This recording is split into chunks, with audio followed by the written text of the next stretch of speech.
शिव भगवान की पूजा के बाद क्यों बजाई जाती है 3 बार ताली? क्या आप जानते हैं इस मान्यता के बारे में?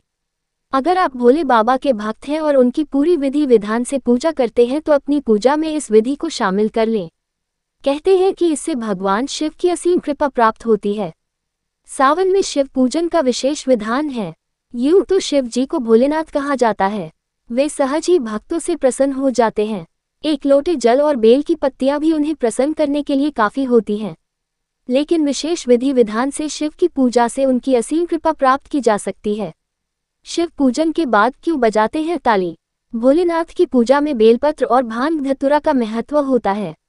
भक्त पूजा के बाद 3 बार ताली बजाते हैं। पहली ताली भगवान को अपनी उपस्थिति जताने के लिए बजाई जाती है।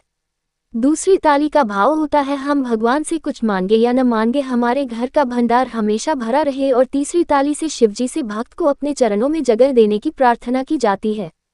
प्रभु राम और लंकाराज रावण ने बजाई थी ताली। मान्यता है कि लंकाधिपति रावण ने भोलेनाथ की पूजा के बाद 3 बार ताली बजाई थी, जिसके कारण उसे लंका का राजपाट प्राप्त हुआ था। भगवान राम को जब लंका जाने के लिए समुद्र पर सेतु निर्माण करना था तब उन्होंने शिव पूजन के बाद 3 बार ताली बजाई थी। उनका काम सफलतापूर्वक संपन्न हुआ था। तो अगर आप भी भोलेनाथ के भक्त हैं और उनकी पूरी विधि विधान से पूजा करते हैं तो अपनी पूजा में इस विधि को शामिल कर लें। कहते हैं कि ऐसा करने से भगवान की असीम कृपा प्राप्त होती है।